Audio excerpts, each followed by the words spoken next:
Hej Rikke. Nu lavede jeg jo en video over med min stikkabel-ting.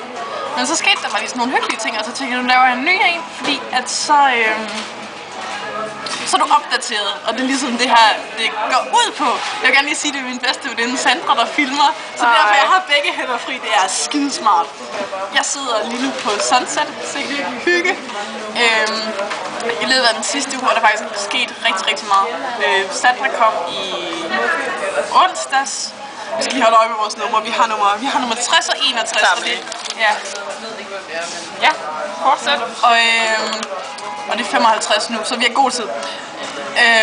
Vi tog i sommerhus Frederikshavn. Ingen internet, ingenting. Midt i ingenting. Men det var meget hyggeligt. Vi startede ud med første aften og ligger til Twilight, og vente til det blev mørkt, og gå ned og nøgenbade. Du har nok set billeder. Ja, det har du, for du har kommenteret tak, det var sødt af dig. Og det var mega fedt. Jeg har aldrig oplevet noget så fedt. Det var sådan totalt adrenalin, det der ord, rush. Og så gik vi hjem, og så var jeg nødt til at tage mine sko på, fordi det var sådan en grusvej, og det var her klam, fordi de var både der også sand i, og det var virkelig ulækkert. Og Sandra griner af mig lige nu, men det her. Men okay. Og så chillede vi ellers bare den næste par dage. Jeg har ikke rigtig lavet andet at spise i en hel uge. Jeg skal sjovt nok også til at spise nu. Jeg tror, du har lidt mere interessant liv end mig på det punkt.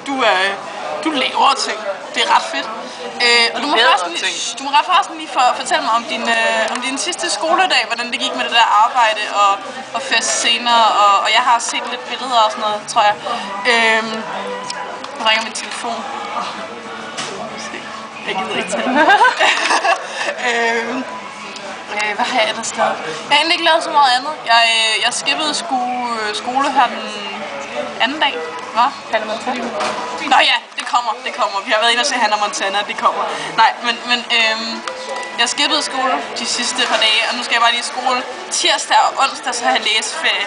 Men jeg har lavet et væddemål med en ven om, jeg ikke må læse op til eksamen, og hvis jeg stadig får 7 eller over, så skylder han mig et eller andet. Eller sådan et eller andet. Det bliver mega fedt. Hvis jeg kan. Ja, okay. Nej, men så i dag har vi været inde og se...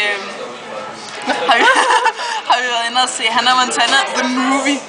Og den var mega fed. Jeg sad og tudede til sidst. Der var den lækreste dreng med. Oh my god.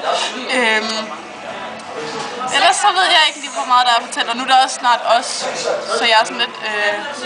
jeg bliver stresset. Men nu har jeg i hvert fald fået lavet en videoblog. Og så er det bare her meget din tur nu. Og vi ses nok om et par uger, når jeg kommer til København, fordi at det kunne være helt vildt fedt. Så hej.